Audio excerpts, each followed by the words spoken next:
Eu vou falar a realidade sobre o que é a igreja no Brasil.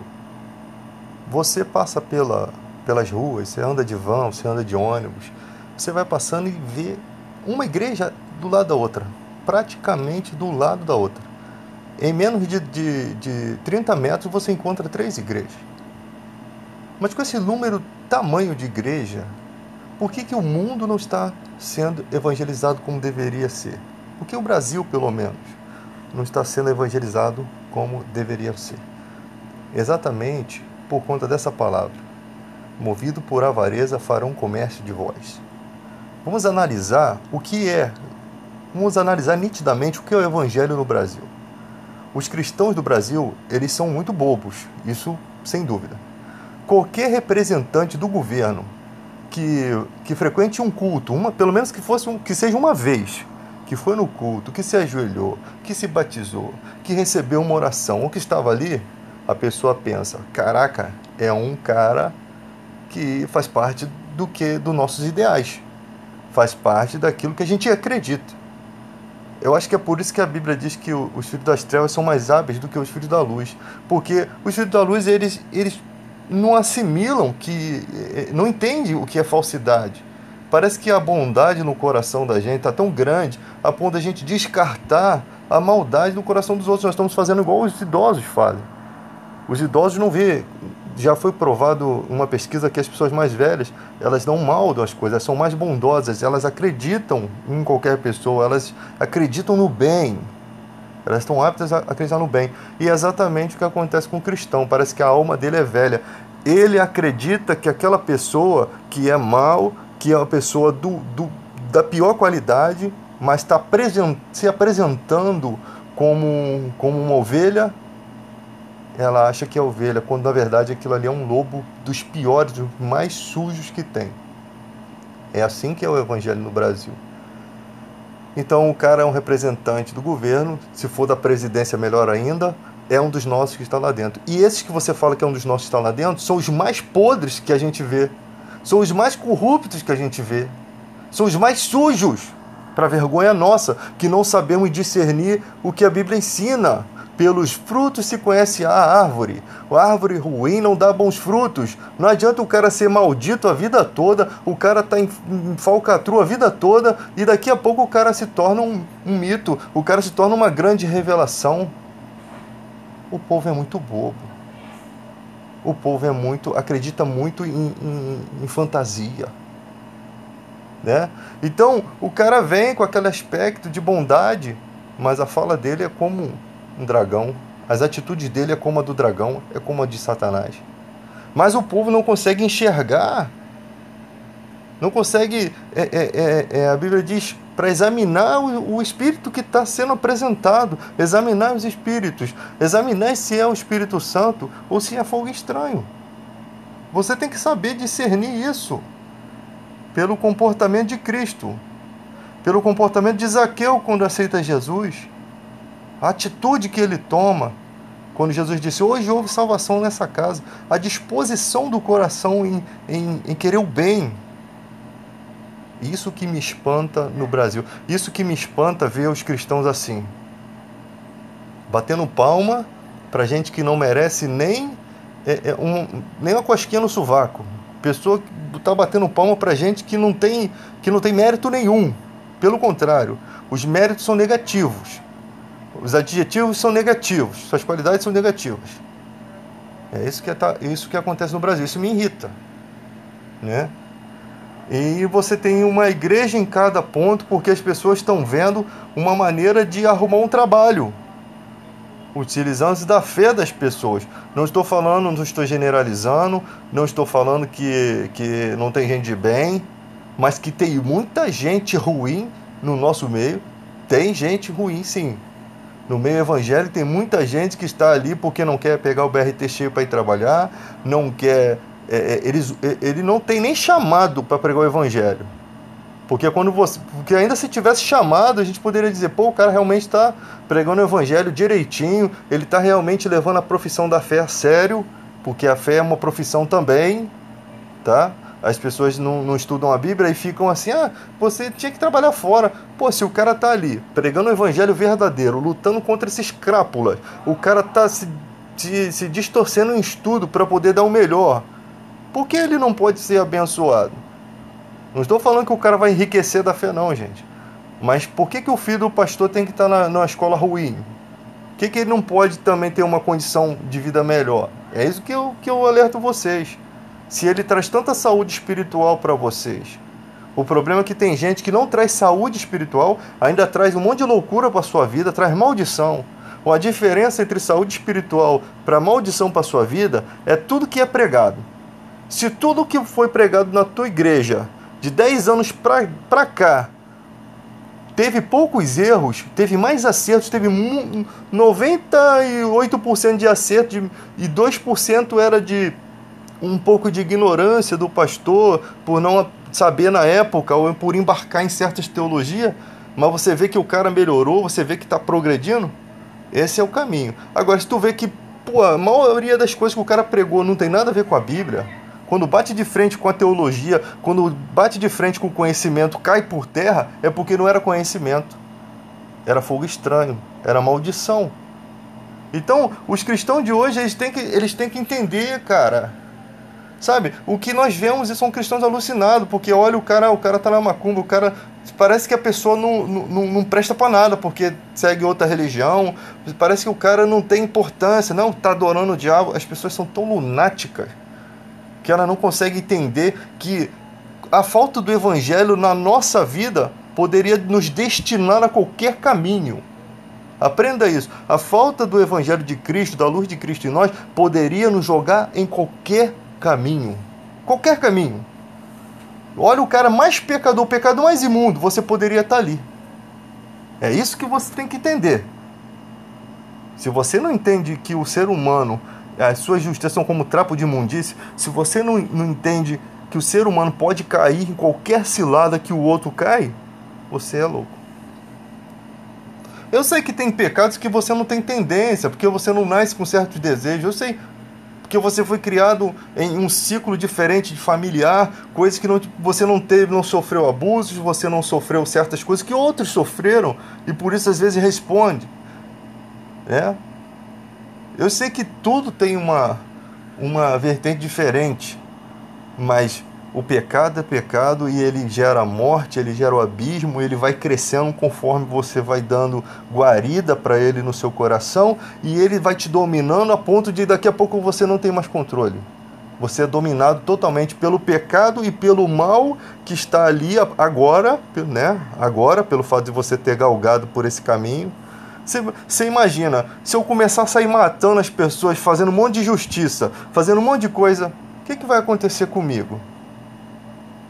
O homem carregado do sangue de outrem fugirá até a cova, ninguém o detenha. Se eu não bater de frente com Deus, ou Deus bater de frente comigo e me bloquear, eu estou caminhando para a morte. É assim que funciona. O que você planta, você vai colher. Tirei a vida, vou pagar com a vida. Mas nesse interim, ainda tem Deus ainda. O problema é o seguinte: quando você não acha arrependimento, e quando você não encontra arrependimento, é tipo que você, na hora que Deus falou no seu coração, falou no coração de Caim, pense que você é Caim. Quando Deus fala no coração de Caim, o teu desejo é contra ti, cabe a ti dominá-lo. Quando ele resiste àquilo, ele comete o crime contra Abel, agora me resta morrer. Aí Deus, não, vai morrer não. Tu vai ficar vivo, seu sem vergonha. Tu vai comer o pão que o diabo amassou primeiro, depois tu morre. É assim que funciona. Porque se você morre naquele momento, o inferno te espera. Porque a vida de Abel foi ceifado, injustiça, o sangue da terra clamou, mas para Deus nada morre. Então para ele pode fazer justiça. O sangue clama aqui na terra, mas Abel está junto com Deus, está na maior promessa. Ainda que a sua vida tenha sido ceifada na juventude aqui. Você imagina aí, quantos sem vergonhas, por causa dessa barragem aí que matou as pessoas, ficam fazendo propaganda na televisão. Estamos lutando, estamos nos esforçando para dar o melhor. Não adianta mais dar o melhor, cara. Não adianta. A vida não vai voltar. O que resta agora é punição. O que resta agora é as pessoas falarem assim: fizeram, mas vão pagar o preço. Justiça. É o que queremos, é justiça. Não adianta propagandinha de televisão. A Vale está trabalhando para melhorar. Não adianta. Não adianta. A lembrança que nós temos é de corpos que a cabeça estava a 10 quilômetros do braço, ou a perna estava a 10 quilômetros da cintura. Foi isso que vocês fizeram. Não adianta tentar tampar a bosta do gato com terra, que vai feder do mesmo jeito. Nós não vamos esquecer que ali debaixo daquela terra tem bosta. É revoltante isso. O pior, sabe qual é as piores pessoas? A Bíblia diz que buscar sua própria honra não é honra. Tem gente aí, cara, que bate de frente com o sistema que parece ser um mito, né? Tem muita gente assim na internet, mas é financiado por gente da pior qualidade. É protegido por gente da pior espécie. Tem as suas... É tudo hipocrisia. É tudo chuva, tudo nuvem sem água. O tempo mostra tudo. Não há nada encoberto que não venha a ser revelado. Está muito evidente, está se mostrando muito. Quando você vai apurar a situação, não tem nada de patriotismo, não tem nada de integridade ali. Tem uma forçação de barra com uma motivação. Estou falando que não existe gente que realmente bate de frente com o sistema. A ponto de arriscar sua própria vida, de dar sua vida pelo próximo. Mas isso é muito raro, cara. Isso é raríssimo. Pense nisso. Isso é raríssimo. E geralmente pagam com a vida. O cara lá que protegia as florestas lá. Como é que foi a situação? Ele, a mulher, como é que foi? São os profetas que Deus envia, né? Que o povo não ouve, a floresta fica manchada com sangue inocente. Aqueles caras lá podem não pagar aqui, mas eles vão pagar o dobrado quando estiver diante de Deus. É bom que paguem aqui, cara. É bom que tudo que você tenha para pagar, você pague aqui, não fique devendo as casas de Bahia celestiais, meu irmão. Pague todos os carnês aqui na terra, porque quando você passar dessa vida para outra, filho, ou você vai ressuscitar para a vida eterna ou para a morte eterna. Reze para que o cristão seja um mentiroso, para que não tenha nada que eu estou dizendo aqui seja verdade, para que a vida se acabe naquele momento que você se vai, nunca você vai existir, porque se você existir, você vai sofrer. Até o dia que talvez vai ser tudo eliminado.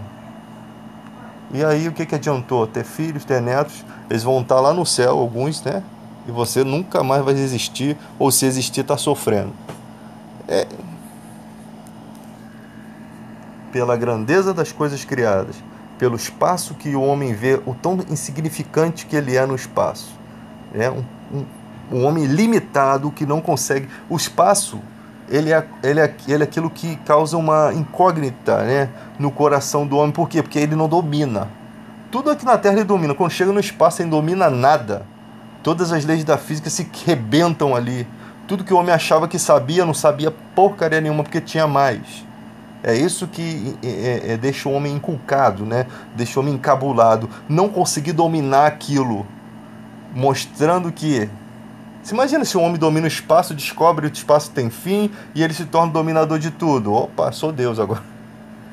Eles conseguem ver que existe um arquiteto construtor. Existem leis de físicas impressionantes. Mas existiram... Aí eles se apegam a homens. Albert Einstein, um grande... Era apenas um pó, uma fagulha, que nem existe mais, uma pequena fagulha de entendimento das coisas criadas. Você se apega a um grão de mísero de areia, enquanto existe ali, ó, o universo divino. Mas o homem prefere ficar com essa teologia. Não estou desprezando o conhecimento de Albert Einstein, até porque Deus lhe deu esse conhecimento. Dizem até que ele tinha 40% a mais do cérebro, e quem criou o homem foi Deus. Então, ele nasceu para aquele propósito. Pessoas nascem para esse propósito, para se desenvolver. Você vê como o ser humano, Deus deixa a limitação. O cara fizeram o clone da ovelha, mas o clone nasce já velho. Ele deveria fazer o clone quando a ovelha nasce, né? Foram fazer um clone de uma ovelha já velha, então o clone nasceu já com as células envelhecidas. Morreu. Antes da outra, né? Então você percebe que Deus tem um certo limite para certas coisas que o homem não consegue, né? Você acha que Deus ia deixar a ciência se desenvolver a ponto de começar a fazer coisas que... Dá até para fazer coisas hoje em dia, mas as leis que protegem isso, Deus sabe cercar de uma forma que o homem não consegue, né? Tanto com suas finanças, trava as finanças, ou trava pelas leis, né? Porque as autoridades são ministros de Deus. Então ele mantém o ser humano na caixinha. Ainda que tenha esse conhecimento para poder avançar, tem coisas que neutraliza isso. Ah, mas ele vai ultrapassar. Deus tira o conhecimento. Reduz a capacidade do homem ir à frente. Extingue elementos que são raros para fazer aquilo, né? É tudo assim que funciona. Não precisa-se muito do homem para fazer isso, não. Mas o homem, naquilo que é de respeito a ele, ele tem que cuidar. Florestas, mares, montanhas, tudo tem que ser cuidado. Porque para o bem-estar da própria humanidade. Eu não posso dizer que o cara que está se levantando lá para dizer assim, pô gente, o planeta está superaquecendo, precisa, o aquecimento global, alerta, aí você vem com toda a ciência ali mostrando que é verdade. Aí vai ter aquela galera que vai dizer assim, não, isso daí é marketing político. Pode ser? Pode. Mas se não for? E mesmo sendo, que mal seria cuidar do planeta? Mesmo sendo marketing político, que mal seria você cuidar do planeta? Você conscientizar as pessoas para reduzir a poluição. Mesmo que fosse marketing político, a gente não perderia nada em fazer. Então é assim, galera. A palavra de vida é eterna, só quem tem é Jesus Cristo. Não adianta, as pessoas buscam em vários lugares. Elas têm a liberdade de buscar em vários lugares. Você tem que entender isso. As pessoas são livres para seguir a religião que lhe der na telha. A religião que ela quiser seguir. E você tem que amá-las mesmo com as escolhas que elas fazem na vida. Seu filho escolheu ser homossexual, você vai ter que amar. Porque a ordem do evangelho é amar. E eu creio que a ordem de outras religiões também seja amar, né? Independente de qualquer coisa. Aí você vê o evangélico não aceitando. Não estou falando que você vai concordar, mas o evangélico botando o filho para correr, o filho embora no mundo perdido, né? Ao invés de amá-lo. Enquanto o filho de outra religião lá consegue respeitar. Não falo que... Alguns até concordam, mas respeita a opinião, continua sendo filho aquela pessoa, continua sendo querido por todos, né? E enquanto nós que asseguramos ter o amor de Deus em nosso coração, não queremos fazer aquilo que a Bíblia ensina, que é o amor.